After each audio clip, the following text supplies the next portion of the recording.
Hello, guys, and welcome to Truth and Transparency. Welcome. Happy, Sunday. I can't keep the day straight, so they all just kind of go together. Want to say hello to all the moderators. Thank you guys so much. You guys keep it clean in the chat, and I do appreciate that.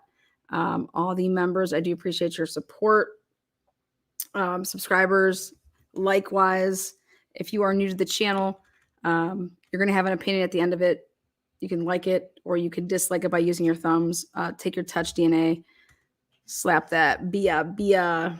All right, guys, we're starting tonight. You will never, I don't think, look at this case the same. I think this is just as equally bomb as the Dylan Mortensen living on the second floor, bedroom on the second floor. I am presenting everything that is and can be found out in any type of publication.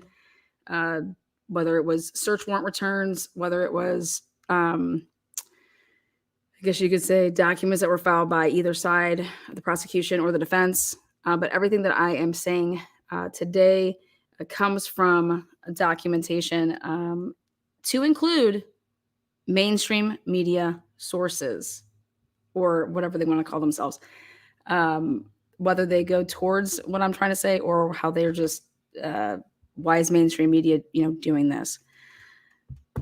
But we're going to start with a pre-recorded video, and then you guys can get to see the work, because unlike the prosecution, I do have my work product, and I'm going to show my work product. And then you guys can watch this a couple different times. Also, do want to say that I have seen the video of the alleged potential knife being discarded into the dumpster, and it's kind of crazy that would come out before this live, because, as you guys know, I'm all about dates and timelines, and the timeline of that allegedly happening, and if that is in fact a knife, things like that, is I believe 3:14 and some odd seconds in the morning.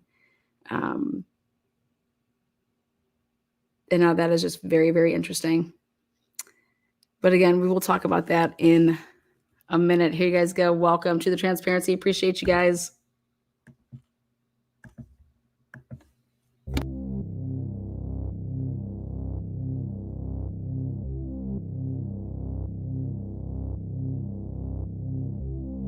Spoke to News Nation's Ashley Banfield, and this wasn't just about how heartbroken she is or even about the suspect, Brian Kohberger. No, she has a bizarre connection to Kohberger's lawyer that should really lead to a lot of questions. Kohberger's public defender, Ann Taylor, who we've seen in court with Kohberger, withdrew as the lawyer for Kara Northington, Xana's mother, when she agreed to take the Kohberger case. Yes, Kohberger's lawyer withdrew from her case to defend the man accused of killing her daughter. Again, Ann Taylor gets trolled by mainstream media when they air an unvetted story that features one of the victim's mothers. Substance. Taylor withdrew on January 5th, the day a judge appointed her as Kohberger's public defender for the murders of Xana, Madison, Kaylee, and Ethan. Now, Xana's mom spoke with Ashley about how she felt learning the news that her attorney had sort of switched sides, so to speak. I'm heartbroken because I trusted her. She pretended that she was wanting to help me, and to find that out that she's representing him, I can't even convey how betrayed I feel. Northington goes on to say that no one had notified her Taylor was no longer in her case, but she found out from a friend who saw it on Reddit. Says she hasn't signed any kind of formal waiver giving approval for the switch, and even says she'd given Taylor her power of attorney. Now, Taylor obviously made a choice and withdrew from Xana's mother's case for the bigger case, Kohberger and the murder. Sure, small town, limited pool of public defenders, and even fewer who are qualified to handle a death penalty case. I get it. But it doesn't change the reality that a woman who trusted her attorney, who was depending on her attorney, was abandoned by her to instead represent the guy accused of killing her daughter. Why is that okay without her consent? Joining me now is Tim Kressback, a former Idaho public defender who served as death penalty qualified counsel in Idaho. Thanks so much for coming on the program. Real quick, any obligation on the lawyer's part to consult with the client about withdrawing from this kind of case? Perhaps. I just don't think we know enough about that attorney-client relationship. I'm not even sure that Ann Taylor ever met with her or learned any confidences. And That's not the way she's characterizing it. You know, the process will be played out, Dan. There's so much in this case that we don't know. Just a month ago, we were saying that the Moscow Police Department was the most incompetent police department in the country, and then a month later, hailed as geniuses. Wait, what was that? Wait, what was that? Dan, there's so much in this case that we don't know. Just a month ago, we were saying that the Moscow Police Department was the most incompetent police department in the country, and then a month later, hailed as geniuses. Let's let the process work. I guess I'm complaining about any conflict. I was taking Mom at her word. I'm so sorry we didn't get more time with you. Thanks for joining us. More on Ashley Banfield right now. Thank you for watching. Oh, that's right, guys. When people do not fit their agenda or their narrative, they are silenced, just like that lawyer was. Xana's mom flat out lied to mainstream media. And whether mainstream media knew it or they didn't know it and they still ran with it, I'm not sure what's worse. But they wanted Ann Taylor out. Why? Ann Taylor and backseat Bill Thompson agreed to pushing the preliminary hearing to a date set late in June of 2023. During January and May of 2023, Ann Taylor was pleading with backseat Bill Thompson and Judge to get, their hands, her client's hands on the discovery that actually mattered in this case, the discovery that, LE, the investigators used to actually focus and build a case against Brian Kohlberger. They wanted that information, so much so that right to the date that we are today, they are on their 8th supplemental request for discovery. Ann Taylor is no stranger to law enforcement corruption. LE's inability to investigate without tunnel vision or sloppy loose ends work product. I'll refer you guys to a case here at the end, but there is so much that she immediately went out to the crime scene and hired experts immediately that Ann knew she's in for something.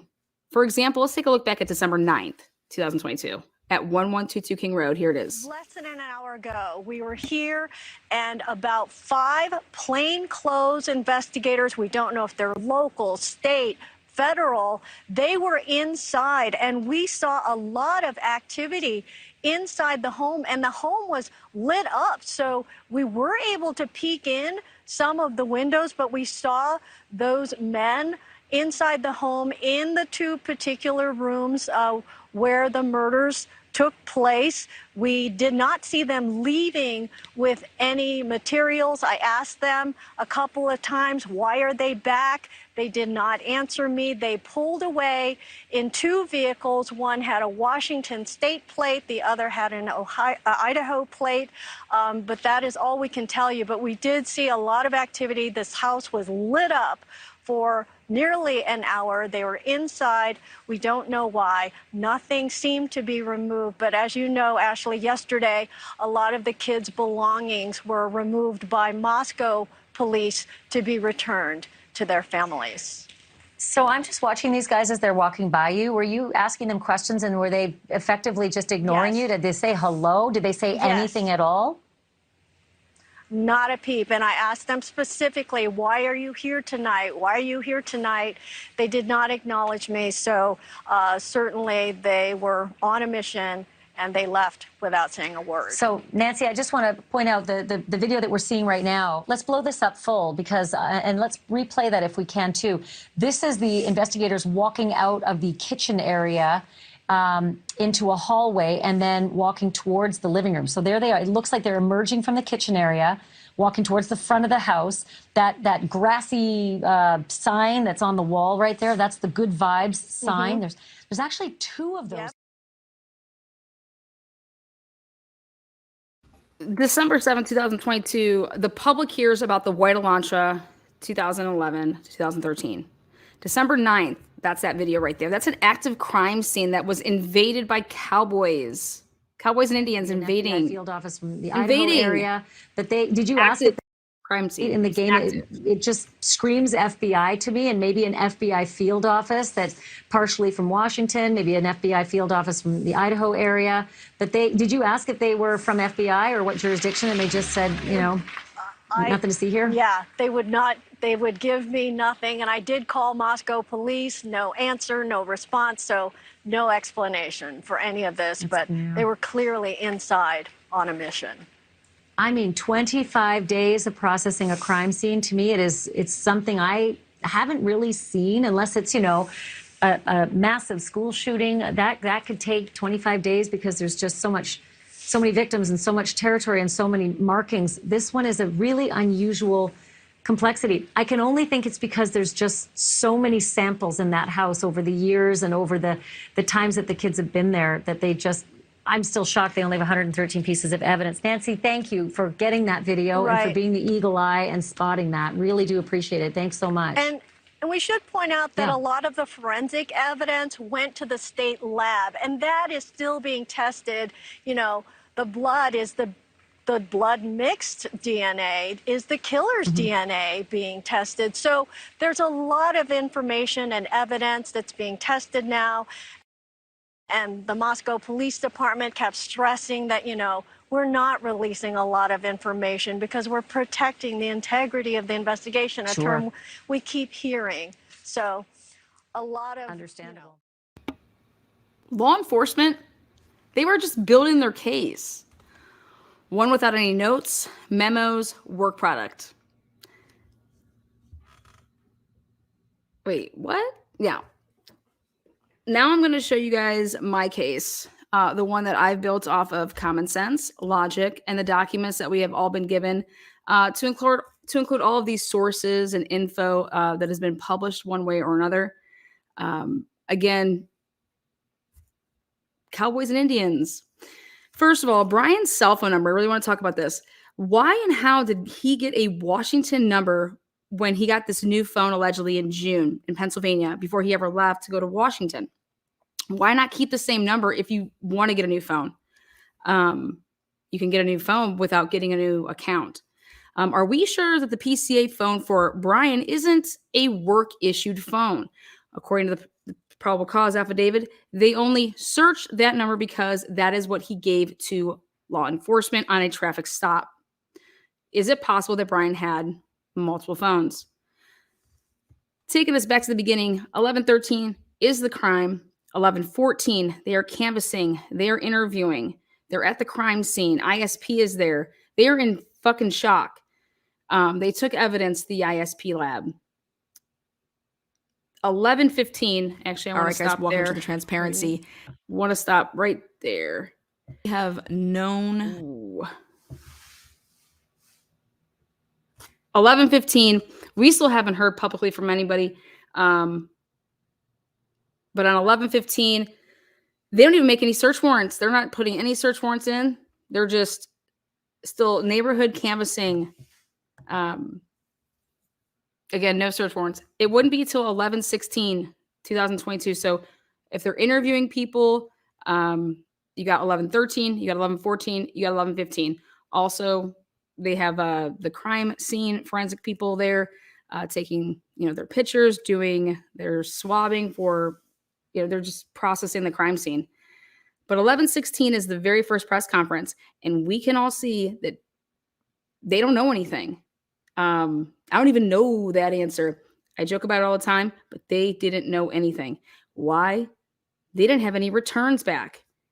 That was the first press conference, 11/16, 2022. That was also the very first day that they actually wrote out, Lawrence Mowry was starting to write out his request to take over to a magistrate judge to go ahead and sign the very first search warrants. We're talking about cell towers. We're going to get into that right now. And we're going to show you how quickly, which was a quadruple homicide, how quickly this quadruple homicide went ahead and ruled everybody else out except for one man. Everybody's asked me, when do I think that the name Brian Kohlberger came about? Well, on the record, Brian Kohlberger's name, without a doubt, was said between 11/20/2022 to 11/24/2022. Between those 4 days, and I'm giving myself only a little bit of a cushion. I think right now I could probably go ahead and just say boom, but I'm going to give myself that cushion. So 11/20 to 11/24, Brian Kohlberger's name is known by law enforcement. How do I know? I'm about to show you. Keep in the back, your back pocket here. 11/17, nothing's going on. 11/18, this is due to Ann Taylor and her staff saying that, well, did the DNA come first, and that's why you got on our client, or was it the car? Was it this alleged, like, car going down the wrong way at the wrong time? You guys happen to very briefly mention on 11/18 some ring footage, possible footage around the house, and you guys noted it and took a glance at it. So again, here we go. Take a look over here at Hector. You're going to go ahead and forget everything you've been told so far about this case, and let me explain to you what actually took place. Okay. We're being told stuff, right? But what were they doing in real time? Well, let's just put it together. So I went ahead and I did that. Take a look.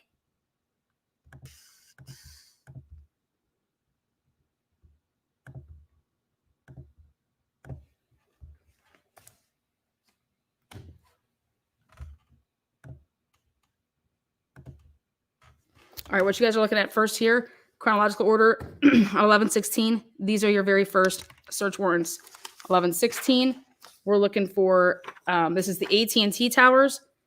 They have T-Mobile. They were going after 2 cell phone numbers with T-Mobile on the same day. T-Mobile towers. There is a T-Mobile tower, but they're looking for between 3 and 5.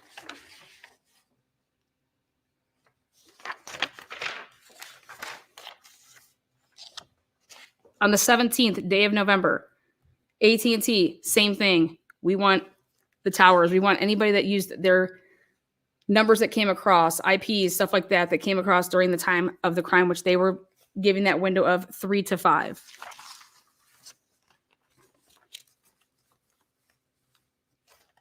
Then you have a press conference that happens on the 16th, and it is just, whoa, gets blown like, sorry, Fry, he didn't know anything about the case. Then they have another presser on 11/20, and we get to hear from ISP Willis talking about this stuff takes time, yada, yada, yada. Time. Okay, great. We got it. Then it should have taken time. Nope. And in fact, it doesn't take time. On 11/21, Walmart. They are going for everything to do with anybody that has purchased that knife or the sheath. So much so that they are so specific. Walmart. Now, again, you guys can go ahead and read off everything that you want about it. I'm not going to do that for you, but I'm just showing you what they were focused in on. Why could they go ahead and not care what Adam told Maddie? Why don't they care about the grub truck? Why don't they care about hoodie guy? Why don't they care about any of the boyfriends, girlfriends, friends, inner circles? Have no idea what they were doing, but this is 100% what they were getting their search warrants, and it was all about this knife and this sheath, which it's pretty important, right? It was found allegedly at the body, right? Then there's no blood though, just a little bit of a touch DNA kind of thing. Oh, but okay. And we're going to put all of our, eggs in one basket here and go so hard for what? When you have to fill these out, you have to give probable causes to numerous things, and you're going to have to state stuff that is very specific. Otherwise, you're not going to be able to get these search warrants. So the question is when was Brian Kohlberger's name said in a probable cause search warrant?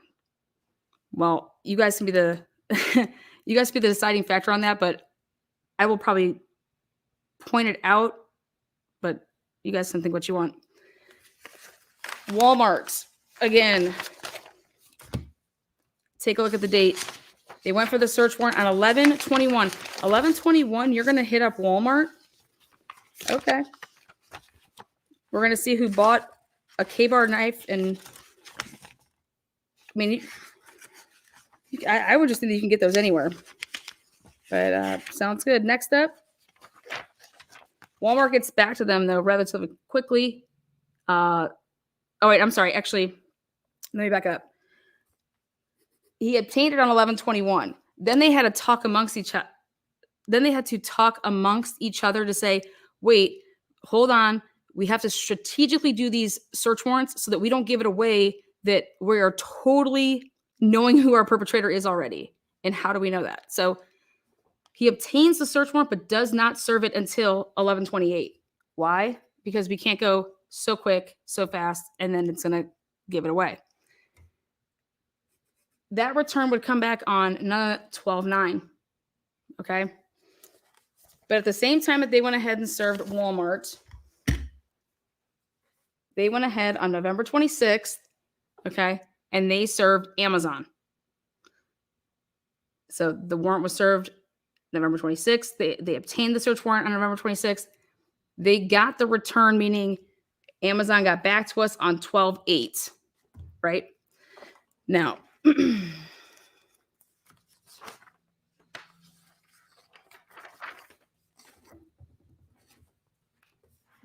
the description down here, everything that they were looking for.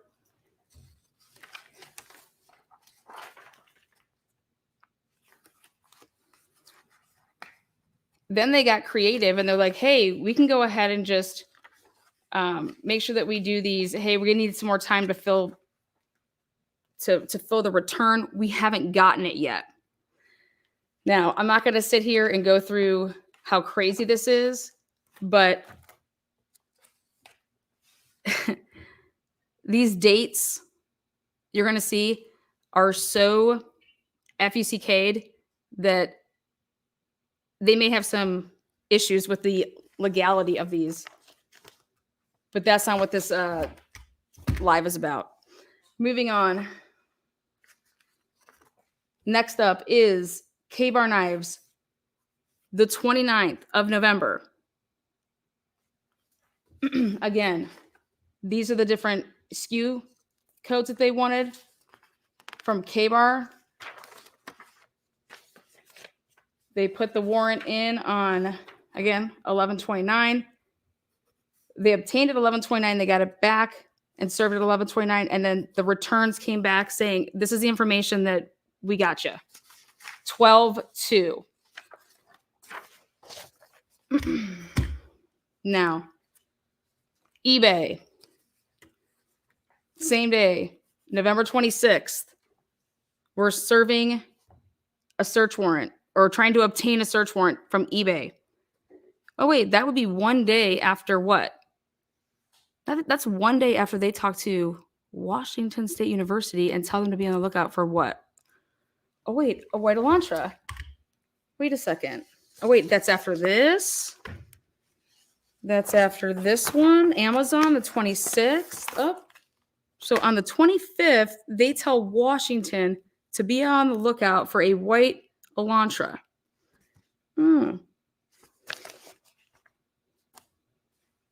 But Walmart here is the only one out of any of them for the knives that was actually right before they released this name to, or I shouldn't say name, but the white Elantra out to WSU. Wait, but what does he do? He hangs on to it, though, and does not serve it until 11/28. Why? Because we can't fucking blow up our fucking own spot. So 11/25, they say to themselves, hey, we have to have other people connect our dots. So we're going to release, because we already have the name Brian Kohlberger. Once we got the name Brian Kohlberger from our FBI/IGG person / if that even fucking happened, we got this, and let's just for argument's sakes, by 11/24. Then what do you start doing? Well, we start Googling the person. Who is this person? Oh, well, he's a professor here. He does this. He does this. We're going to put him through our database. What's going to come up? Oh, wait, he was pulled over twice. We get his phone number.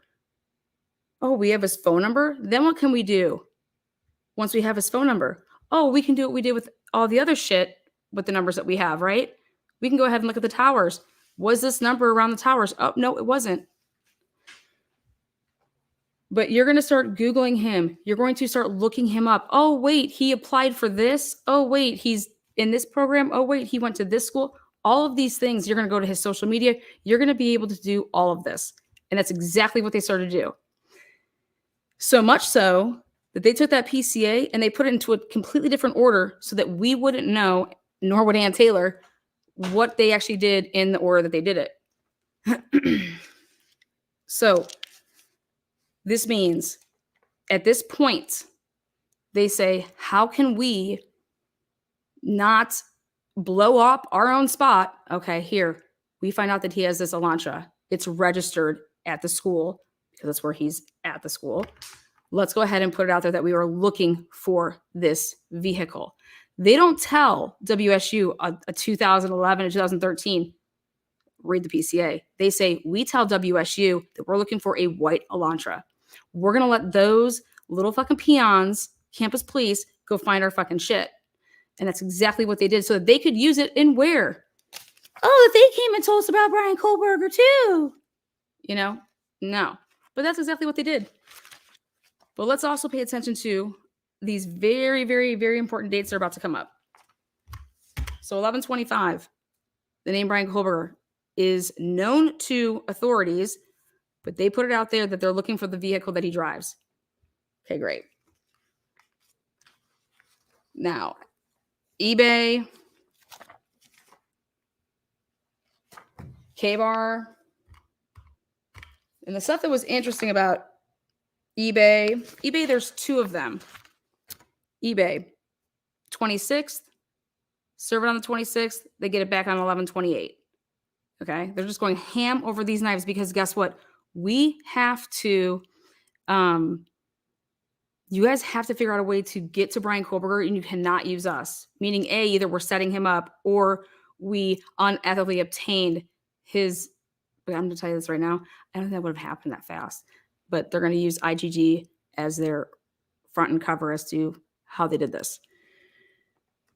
So November 26th, they hit up eBay. eBay returns the search warrant to them by 11/28.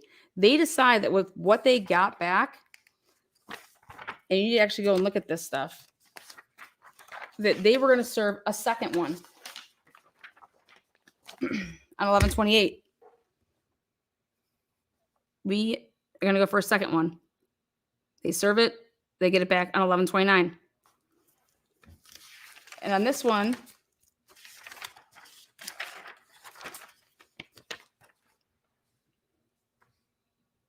for information regarding the following eBay users. Because remember I told you guys, you have to be specific. You're not just going to be able to go and get these search warrants and just say, hey, I want everything to do with this, that, and the other. Excuse me? No, it's not how that works. So much so that these user accounts that they wanted, which let's think about it. If I was going to try to obtain a search warrant, I want some of these guys mixed in with some of these other guys. And we put those down. Here's what it yielded. This is the United States. This is the state, and this is how many were purchased during the time that they want, we're looking for. They wanted account information for the above named eBay user IDs. Who were these eBay user IDs? Moving on. Oh, K-Bar.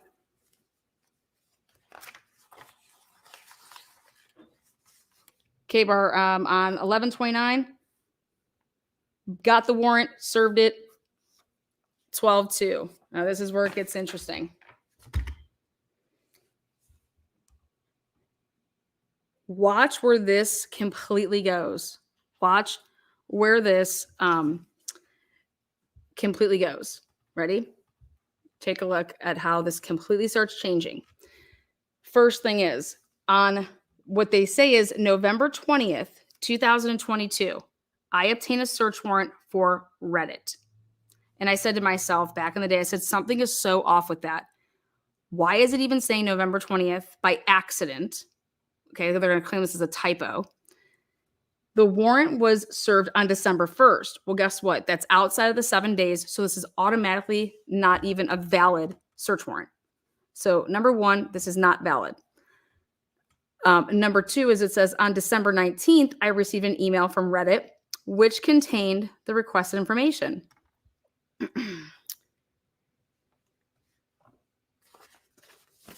Whoopsies.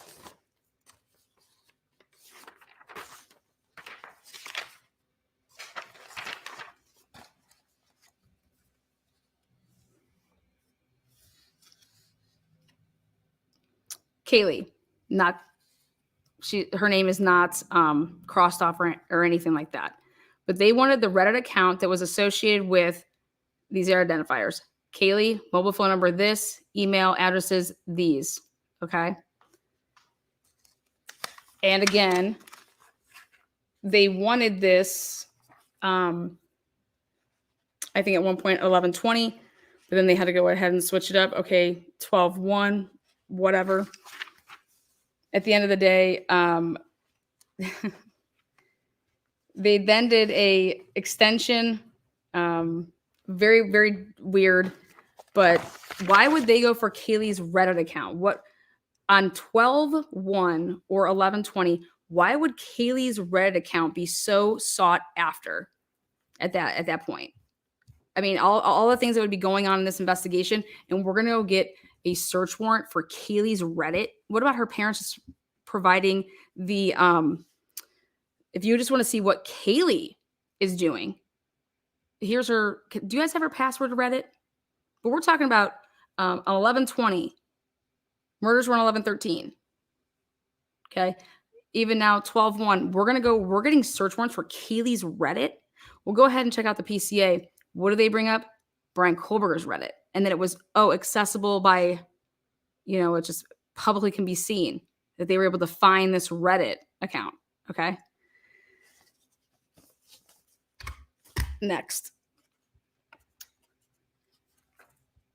On the same day that they wanted Kaylee's Reddit account, they go and they want Kaylee's Yahoo account. December 1st. On December 2nd, I received an email from Yahoo. Man, how do you know that it was Kaylee's Yahoo account? Well, I have to consider myself a smart female. There you go. But what else did they want? Kaylee's Yahoo account with email addresses, blank, blank, blank, from August, this is this, da, da, da. The contents of all emails associated with this account from August 1st, 2022 to November 19th, 2022. What about like Ethan's counts? What about Maddie's? I mean, so.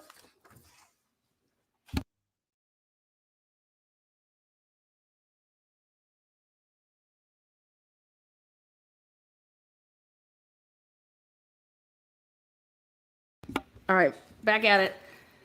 So again, this Yahoo account, why would that be so important at that point in time? Okay.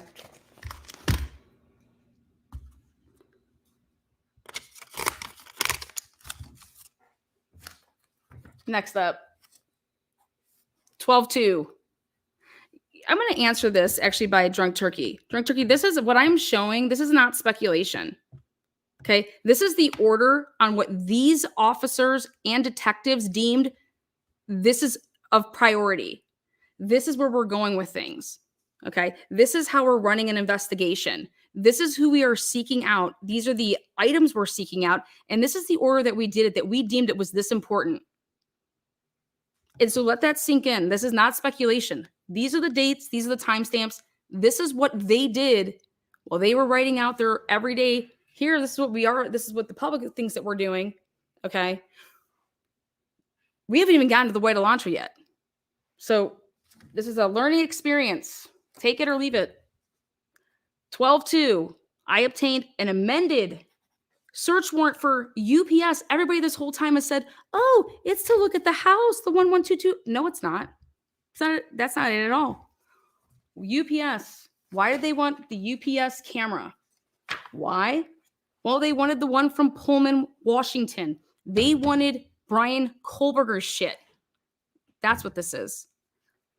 They wanted all these online purchases. They're looking for online purchases that they think the sheath and the knife was purchased online. So what do they want? They're going to go and get, well, this United Parcel Service. We're going to go UPS. What do we want? We want a video. We want a video.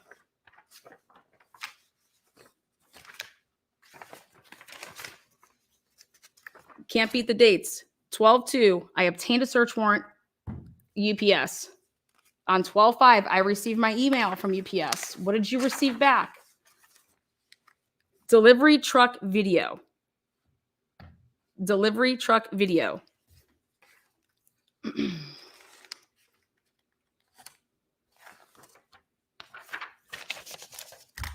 Moving on. 12/6. I obtained a search warrant for DoorDash. DoorDash. Put it on the 6th, or asked for it on the 6th, obtained it, then served it on the 6th, and then DoorDash got back to us on the 7th. Wait, you're telling me that you didn't go and get the DoorDash, anything to do with the DoorDash until 12/6? The murders were on 11/13. These roommates didn't tell you that there was a DoorDash, that anybody ordered a DoorDash? You went for, think about all the things that were sought out before. DoorDash here. Moving on. December 12th. Extreme Networks.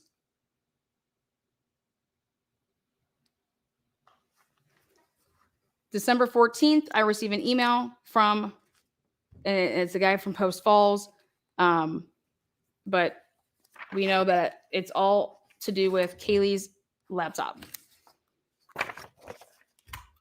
Oh, wait, let me ask you guys a question. If eBay would have returned something, if Amazon would have returned something, would you have ever done this? On December 12th, 2022, I obtained a search warrant for Blue Ridge knives. The 12th, look at, why? Because the returns had already come back and everything else, and there was nothing. Nothing. Okay? If you would have found something at Walmart, if you would have found something at Amazon, if you would have found something through eBay,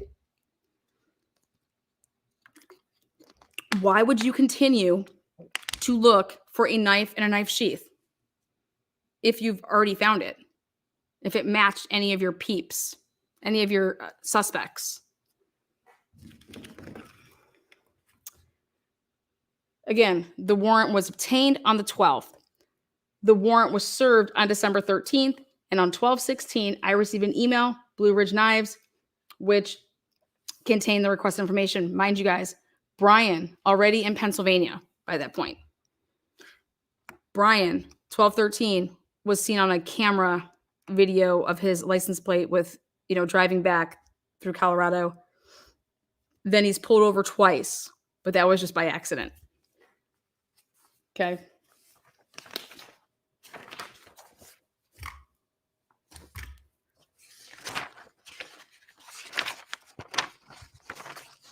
Blue Ridge Knives brings the receipts, though. Okay. Or I'm sorry, rather,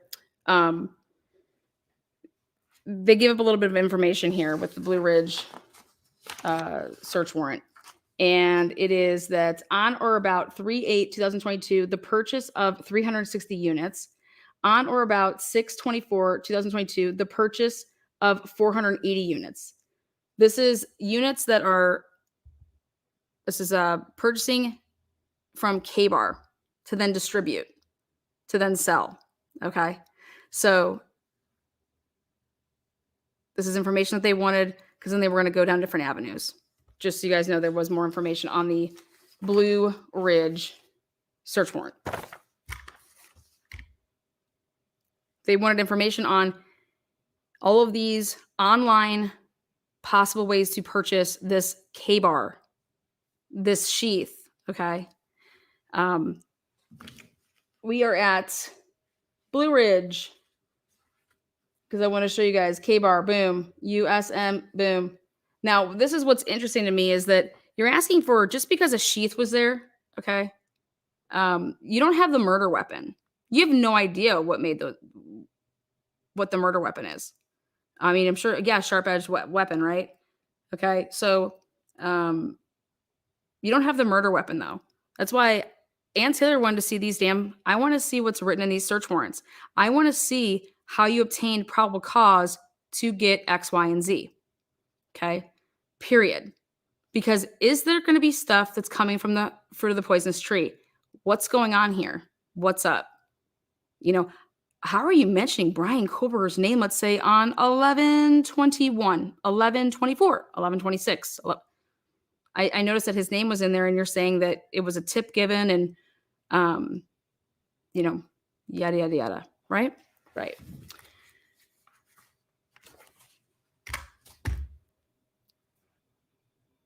And all the while this is going on, because you're building a case against the name that you have, but you got to get there some other way, right? Now, on December 13th, check this out. We served a search warrant because we obtained it on the 13th via TikTok. We didn't get the returns back on TikTok until February 19th after the probable cause was written. So you, in fact, have no fucking idea when you write that Xana was on TikTok. How the hell are you writing that? How in the world would you know that Xana was on TikTok when you wrote up your PCA? You wouldn't. That is impossible unless you have, oh wait, we downloaded her phone. Okay, perfect. So you're hitting up TikTok for what on December 13th? What did you want from it? What was TikTok? Why wasn't TikTok sought when you went for Facebook and Instagram on 11/21? Why wasn't TikTok sought when you Snapchat? Where's Twitter?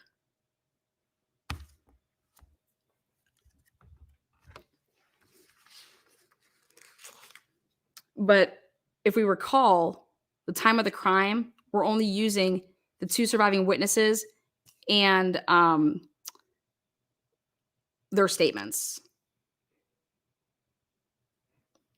So when you downloaded Xana's phone and you said, oh, she was on TikTok at that time. So then was she alive or was she sleeping? Was she sleeping or was she awake? Was she sleeping? What? They're just clashing their shit all over. This is a copy, cut, and paste.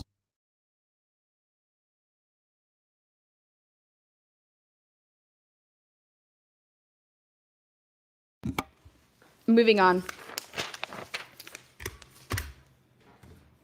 On 12/22/2022, I obtained a search warrant for Alon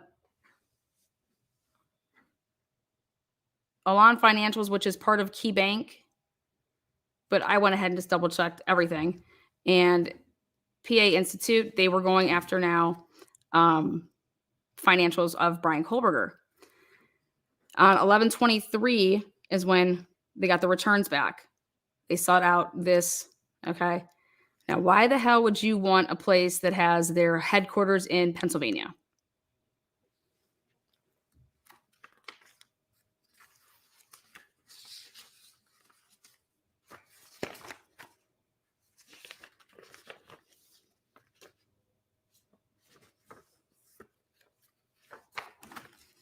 But it's so weird. On the returns of this, Kaylee Jade is the only person you're going for.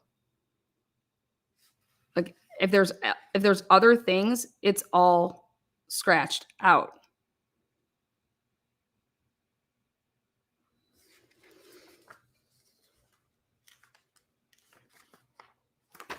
Again, let me put this very, very clear here.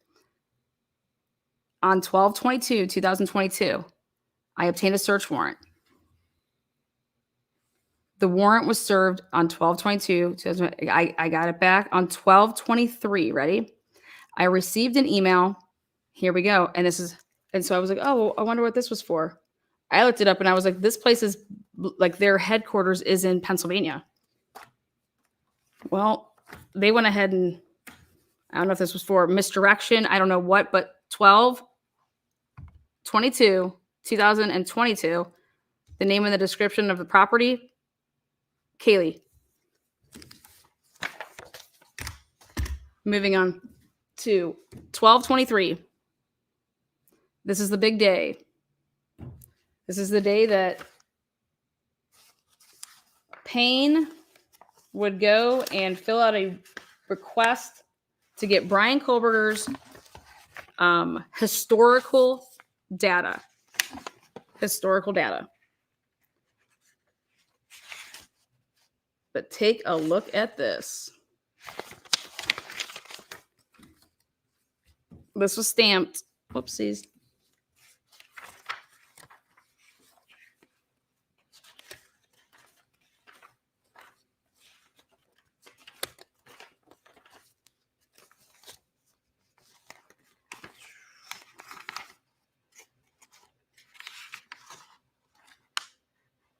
There we go.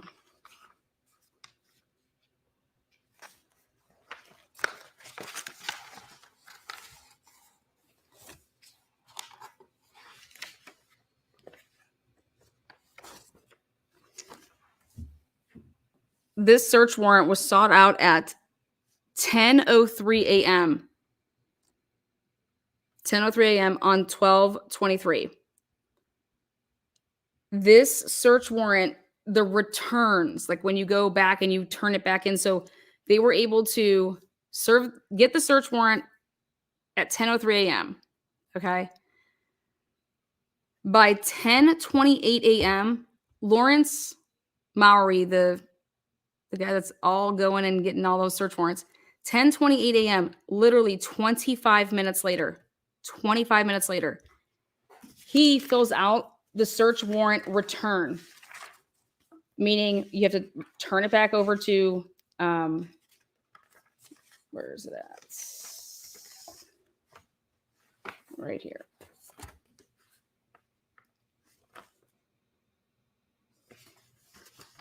So this is what he's trying to obtain.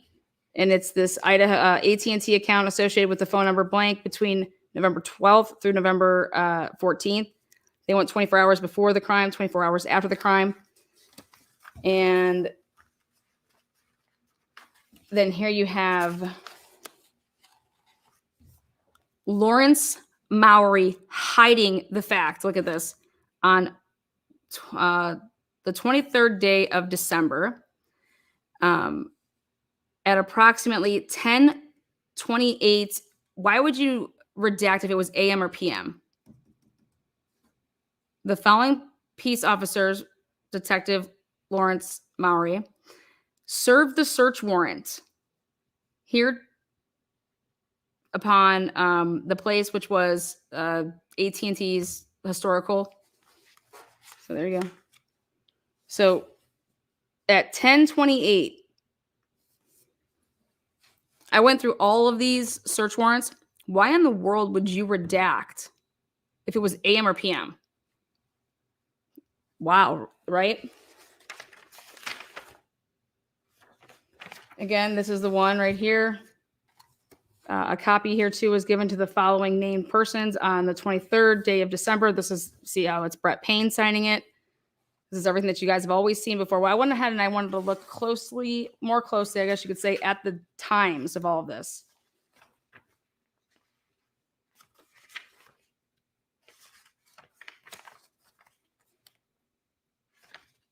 And when I did, I realized that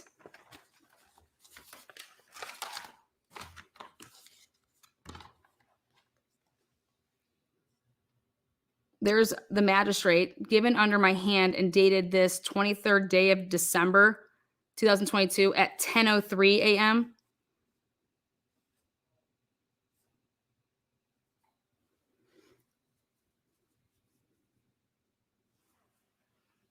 So that when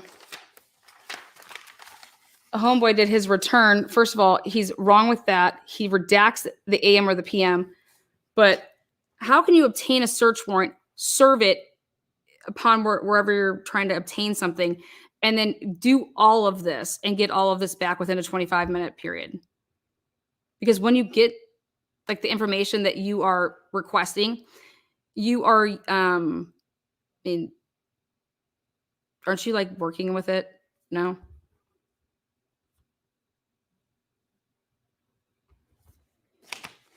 It's because they knew what they were already going to fucking find. That's why. You could just probably hear, we got it. But wait, you got all this in 25 minutes? How is that possible? How is that remotely possible? Just like, oh, wait, we went and obtained the trash from the Kohlberger residence. Instead of, here's your dude that you think it is. Why aren't you following him around and going to get his DNA? We're going to go to the house and go get, and then pass it along different jurisdictions. Ready? Now, on 7/9, when you guys see those cowboys, that would be 2 days after this white Elantra is told to the public and we're given the wrong year, 2011 to 2013. Why? Well, to flood the tip line, completely flood the tip line. To whoever is going to take on this case, make it very difficult for you to defend your client. But what I started realizing they were doing with all of this shit is they were waiting to the last possible minute that they would get these search warrants returned. And what they were doing is they were acting like that they hadn't gotten them yet. So they could get extensions on giving them back and doing their return on the inventory. So much so that these extensions went all the way until fucking March. So March 7th. And you're like, wait, what are you talking about, Lana? Well, let me explain this for you. So, for example, if I go and obtain a search warrant and I'm waiting, because I supposedly served the search warrant and I'm waiting to get it back. So I can even so I have to go and ask for an extension. I have to have the prosecutor's office write up a motion to get an extension. And I started looking at all of this shit. And I was like, what the hell are they?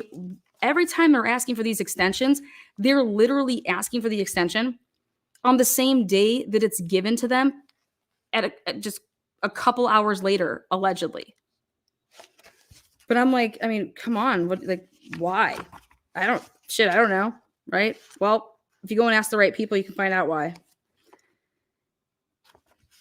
You want stuff to be sealed? Let's see here. It was very, very Amazon.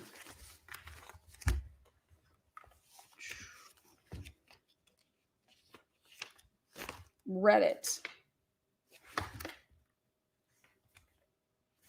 Amazon. Let's take a look.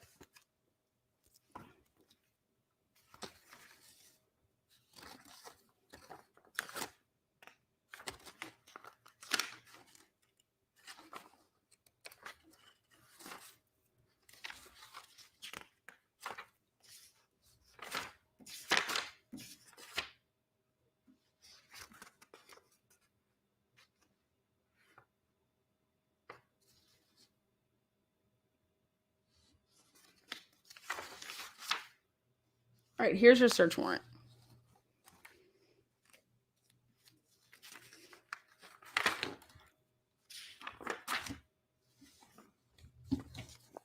Then they had to amend it. They amended the Amazon search warrant. So they amended it. And then it was signed here on the 26th. Okay. And this was it being amended. Then the prosecutor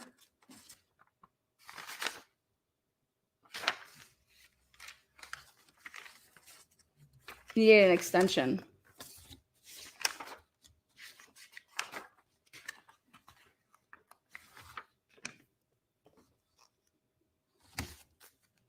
Oh, I'm sorry. Let me rephrase this.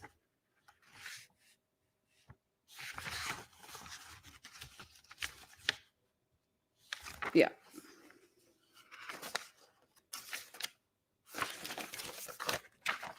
Take a look. Motion for an extension.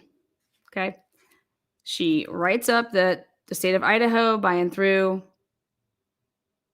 moves this court for an order extending the time for returning the above referenced amended search warrant, which was issued on November 26, 2022.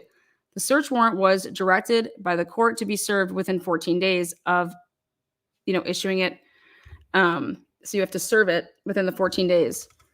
The warrant was served by Detective Lawrence Mowry on November 26, 2022 by email. However, as of this date, the information has not been received.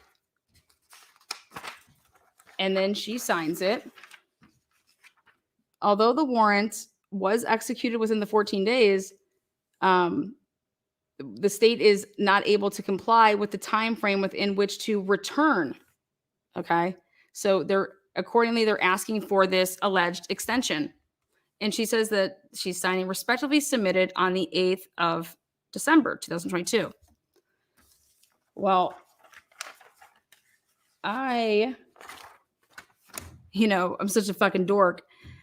I went ahead and I looked at his affidavit again. Lawrence Mowry being duly sworn. On November 26th, I obtained a search warrant for Amazon. I serve it on the 26th. I, on 12/8, receive an email from Amazon. Wait, what? Yeah. Oh, I got it. Excuse me? So then, wait, why are you asking? Wait, what's going on here?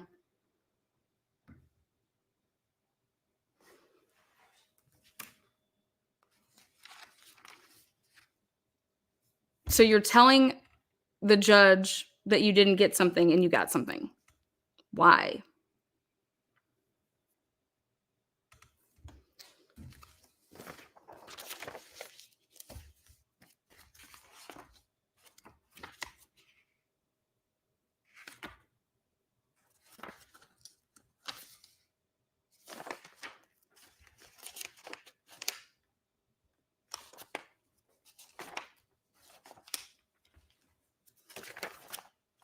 Let's take a look at Reddit.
There it is.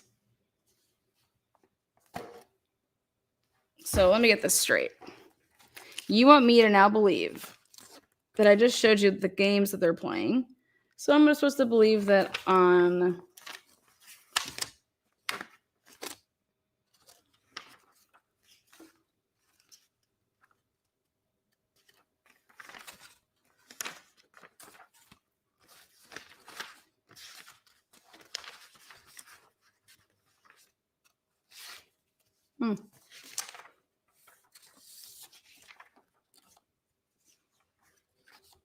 Oh, there we go. Affidavit by good old Lawrence. On November 20th, 2022, I obtained a search warrant for Reddit. Where is that? Where is that search warrant? The warrant was served on December 1st, 2022. Well, first of all, that is outside of the 7 days. So this is an illegal search warrant. This is not valid. On December 19th, I received an email from Reddit which contained the requested information.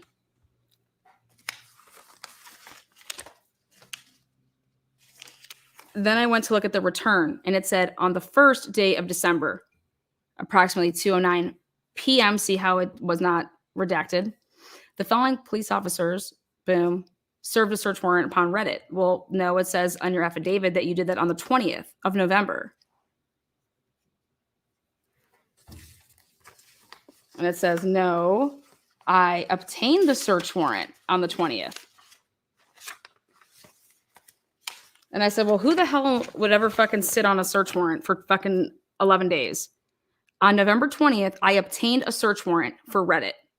Why would you obtain a search warrant for Reddit on November 20th? That's what I always said. Why? Then it says the warrant was served on December 1st. Well, guess what? You only had 7 days to serve that search warrant. Otherwise, it becomes invalid. 7 days. You see that? 7 days. Not 14, it says 7. Then I looked a little closer, and I said, what the fuck is this? Given under my hand and dated the first day of December, 2022 at 12:27 p.m. So I'm like, okay, so he can't keep it all together. He doesn't realize the dates. What's up? Because she most certainly signed this on, allegedly, the first day of December. And then he issued it out now, supposedly, the 1st of December. This is for Reddit. But there would be an issue. The issue is that they need an extension. Where is it? Here it is.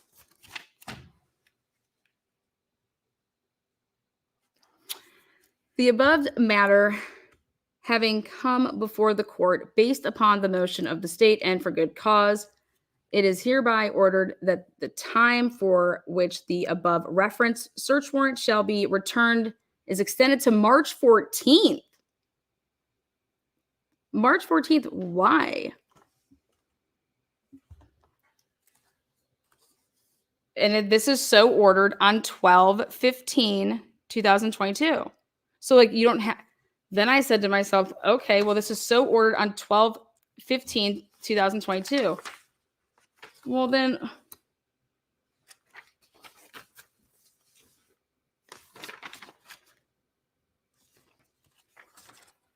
why?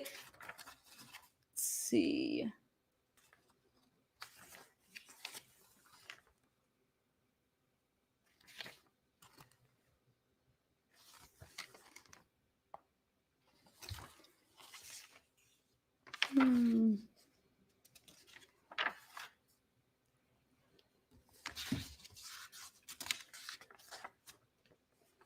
So you had this when? You had this on the 19th.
Oh, there it is.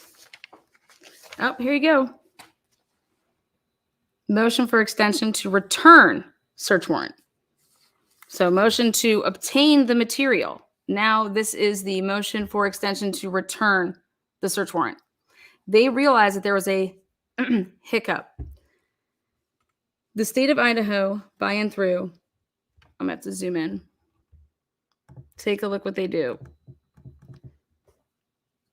They don't mess up documents, right? This is the same guy that said he wanted to obtain this on 11/20. Okay.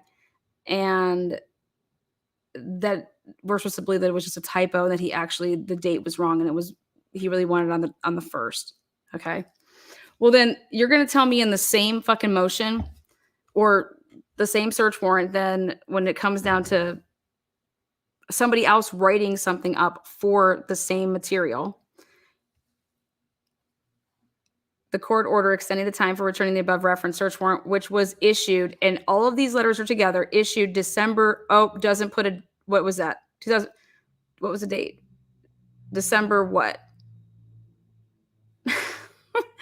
Search warrant was directed by the courts to be served within 14 days. No, it wasn't. It was 7. So lie. The warrant was served by Detective Lawrence Mowry on December 1st. I mean, but right where you need to like get something right, they do this. And it wasn't 14 days. It was 7.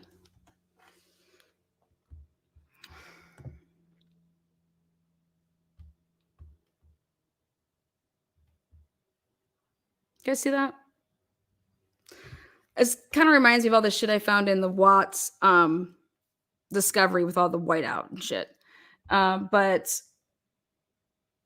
now, with everything that you were just shown to say, okay, if they were doing all of this stuff, which is clearly honing in on a guy that has nothing, no connection to these girls, this name is just coming out from, the sky, basically.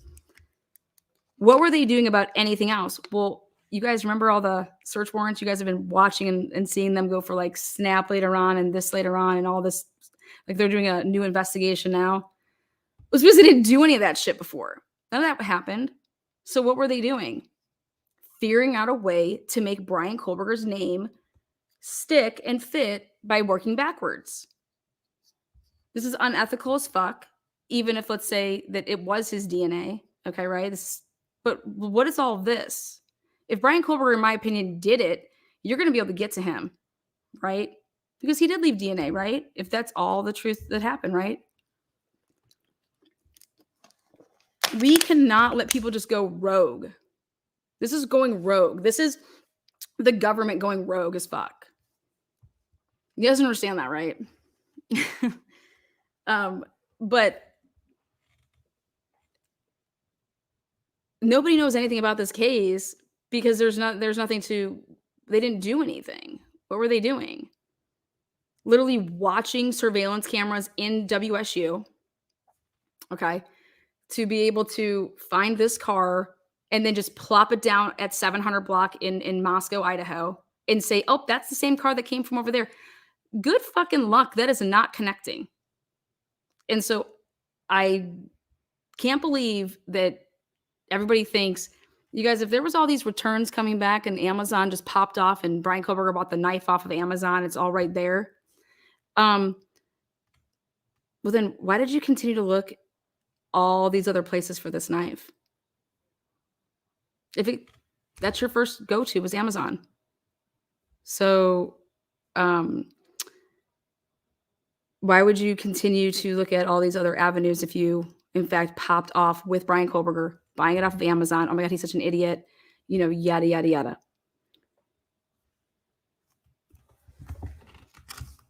But I want to know how in the world you could possibly get a search warrant to say that you're looking up these people's Amazon accounts to see if they bought knives, because his number would have never popped up in that mile radius at that time to even give you that angle of the probable cause to say,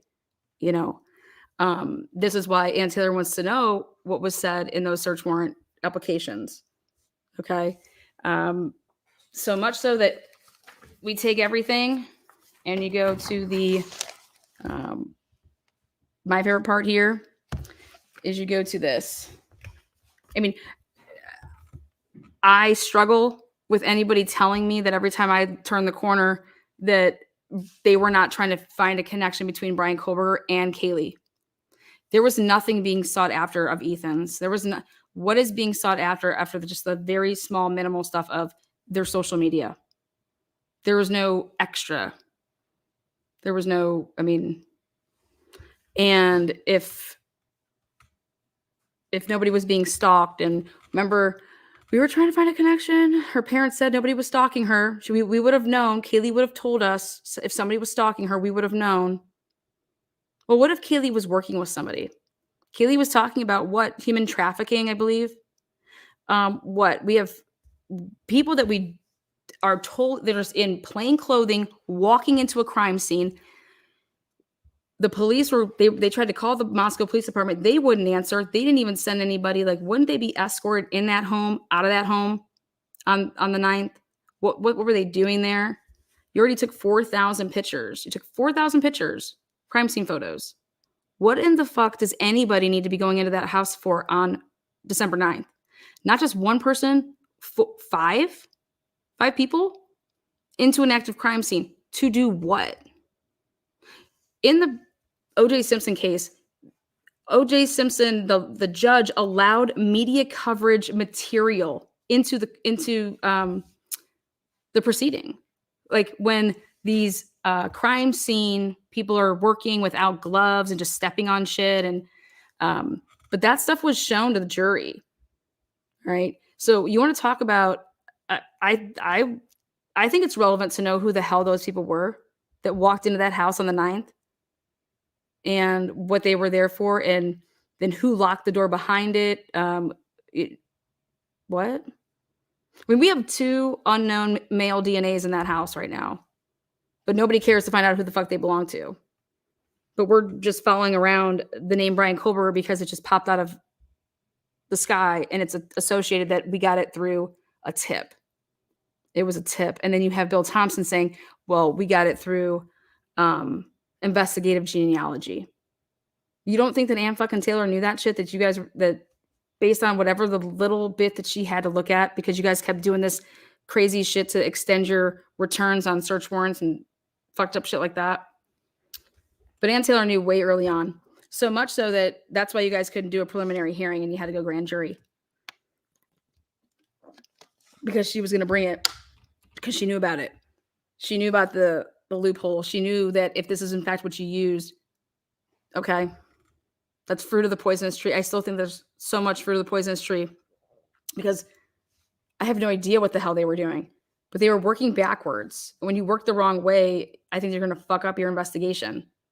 You're not just taking with the evidence and going wherever it leads. I mean, Adam, who's Adam? What does Adam know? Why is the hoodie guy fucking looking like he's, stalking them? And then all these people are cleared publicly. Why are you publicly clearing anybody? Why would you, especially if you're trying to let Brian Koberger think that he's totally safe, don't publicly clear anybody. How come you couldn't obtain his DNA? You knew him. You knew his name. He was still in town. Fuck, his daddy was in town. And you fucking don't get the DNA? You don't get it in Washington? Why would Brian Koberger buy a phone in Pennsylvania and have it be the number of a Washington number, a totally new number? Doesn't that sound like you're getting a new phone from maybe work? Or, I mean, why would I want to change my number that everybody has? It makes no sense. Unless I was getting a second phone and then I had 2 phones. But why wouldn't I do all of that in Washington? What am I going to do? Tell the people in PA, hey, when I'm setting up this, can you give me a Washington number? Why would it matter? Why would you, just think about all of that. But I could see if you're doing it for work purposes because you're a professor and that's what you're going to be putting down as your number to call for work reasons, what is it? The calling hours or whatever the fuck you have, TA hours. So then we get to this stupid fucking PCA, and we said it from the jump that it was all like copy, cut, and paste. And that's exactly what they did. And why they had to do it is because they could not, if you put this in chronological order of actually all this shit that they did, it's not an investigation, okay? This is our guy. So let's actually put it in the right order. And that's what I'm going to end with. Here's your right order. The first thing that you would do is you got the name Brian Kohlberger on between 1120 and 1124. We got this name from what they're saying is the IgG genealogist person from the lab. They gave us this tip, and that's what we went with. So great. So what did we do? We Googled the fuck out of this guy. We did his social medias. We found out, oh, wait, he's a professor. So then we went and said, okay, we're going to get all the information on he's a professor at where? Oh, WSU. Okay, great. Who's he friends with? What kind of car does he drive? Where is he going?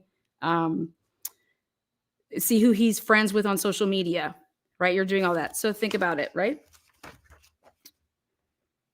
So if you do it that way, the beginning of this will never change.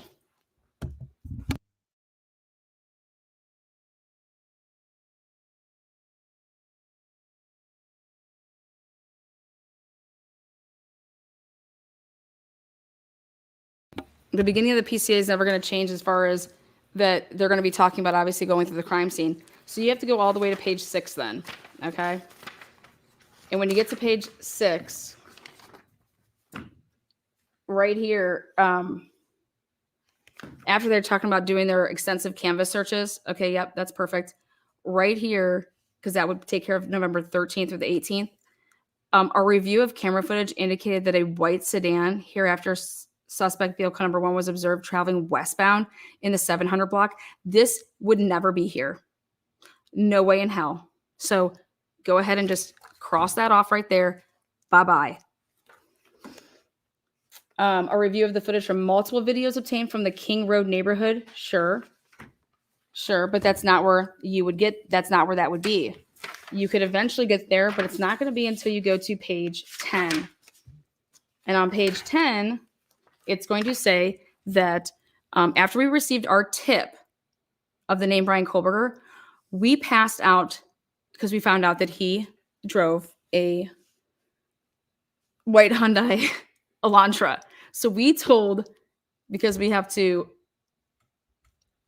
get our information elsewhere, we told local law enforcement because we also compared it to, oh, these kind of cars look alike. So let's go ahead and, we're looking for this Elantra. They don't give a year or anything to local law enforcement, as you can see. So then all of this would, in fact, come back this way. That's fine. You would then talk about the fact that you looked at all these videos right here. And you would talk about a review of the footage from multiple videos obtained at the King Road neighborhood. All right, boom. Now they're trying to talk about the residents and then leaving via Walenta. Okay, so then you would start looking at cameras and asking for people for their Ring camera footage from that area. Walenta, working out that way. Then you would say that you obtained on page 11 and 12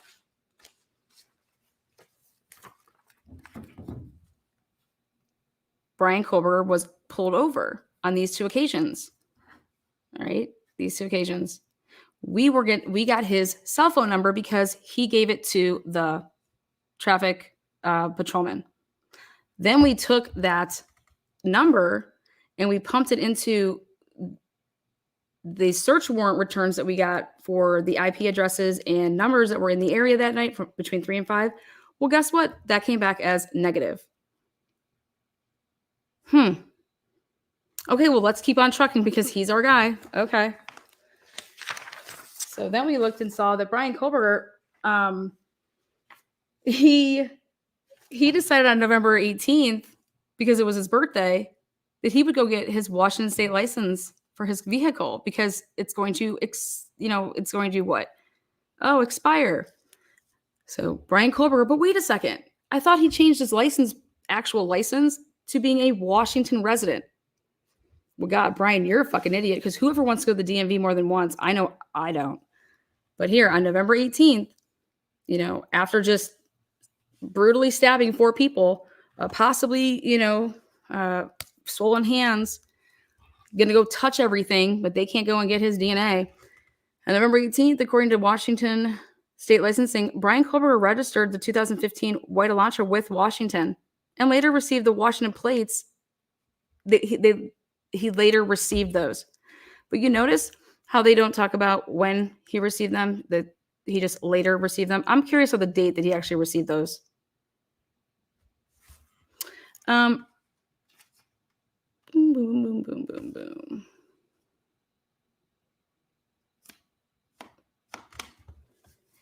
Then you would talk about, based on information provided by WSU website, Kohlberger is currently a PhD student in criminology. Pursuant to records provided by members of the interview panel for Pullman Police Department, because they're allowed to give the records to anybody as once you sign off on that, we learned that Kohlberger's past education included undergraduate degrees in psychology and cloud-based forensics.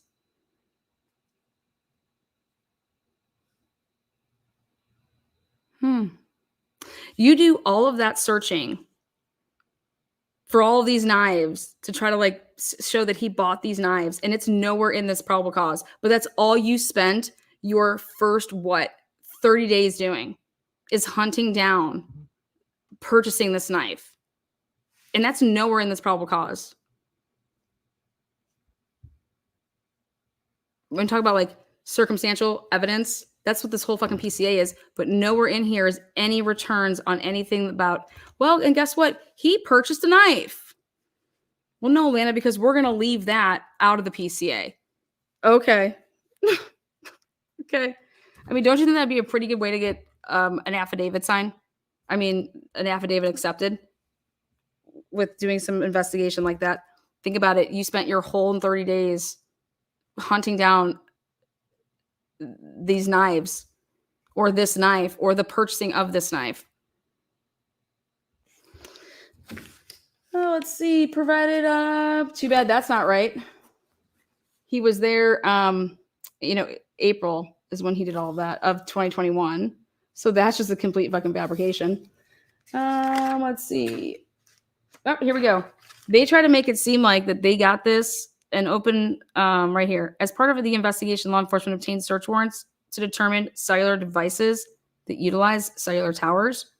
And it wasn't, they're basically saying until, after determining that Kohlberger was associated to both the 2015 white Elantra, which you've never talked about, that there's a 2015 white Elantra anywhere, and this phone number. So after you're establishing those two phone numbers, or that phone number rather, and the car, investigators reviewed the search warrant returns. So do you see how they're overcompensating how they got to this man? That they're now saying that this is when they did it? Wait, you would do it as soon as you found out and you reviewed the body cam footage and boom, you found out what his phone number was. You can do it just right like that. You don't need to have his number associated with a car. Look at this, is all extra bullshit. A query of the 8458 phone is in these returns did not show that it was utilizing cellular towers. So again, shutting it down, that it's not him, right? Well, no, because we're going to then listen to this based on so listen, everything was a dead end to Brian Kohlberger until this officer, Payne and Blaker, decided to say, based on my training and experience and conversations with law enforcement officers, we need to go ahead and we need to look, that he wouldn't bring his phone. He wouldn't bring his phone.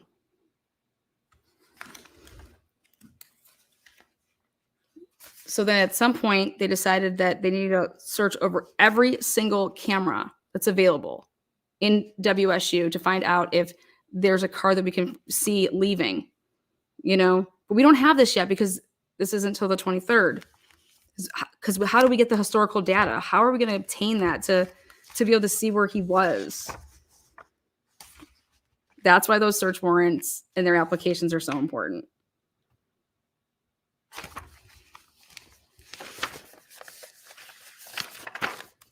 And we're going to sit here and say that Dylan saying bushy eyebrows and Blake are having the same concept of what bushy eyebrows look like.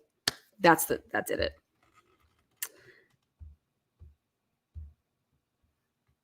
That's a wrap. That's all I got. Welcome to Truth and Transparency.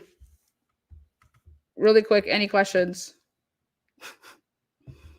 Giving a shout out to the mods. Lisa, way to become a member. Tina, new member. Paula. Sunshine. Aw. Thanks, Heather.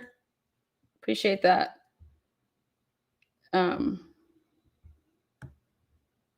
Layla, thank you. Layla, thank you. What's up with this so-called vehicle expert changing years? You guys, none of that happened. None of that happened before the PCA was written. So they can talk about this witness or consulting with whoever. March 21st was the first date of a report of anybody that's an expert with FBI doing anything with a car. So again, you want to talk about 3:14 a.m. and possibly a knife being, in the dumpster. Yeah, that's wild. But to me, they're going to have to explain all of this. They're going to have to explain how nobody else was a fucking suspect except for Brian Kohlberger. Because to put this all together and arrest him within 7 weeks like they did, that's all they put their focus into was Brian Kohlberger. So that's just fact. Why do you think the Gonsalveses weren't talked to? Why do you think people's parents weren't talked to? None of that mattered. Well, I have a question. What does it say there? What about the gas station, that car? None of that matters. Gas station in that car. I mean, they have to prove their case. And right now, what they've just proven, and I think that if I can do this with literally not even having the discovery, and Taylor has a discovery, I think that she's going to kill it as long as she has an investigator that, I'm sure she's busy. So, but you can put all this together. You could see that there was no investigation. This was a zero in on somebody handing you this name. And they handed that name over so quickly that I don't think it came from IGG. I think it came from something else. So this is so important that they totally discarded the 2 unknown male DNAs in that house. And for somebody to say that, that Kaylee wasn't the target, well, law enforcement believed that Kaylee was the target. No doubt about it. They went ahead and every one of these search warrants was about Kaylee Jade Gonsalves. So, and I think there is a connection with the Reddit post, or they're trying to make it seem like there was. But the dates don't lie on when they were going and getting stuff. So run it all the way back, and it shows that's their investigation. And the chronological order that they're giving you is all fucking bullshit. That's not how it happened. And it's going to come out. Period.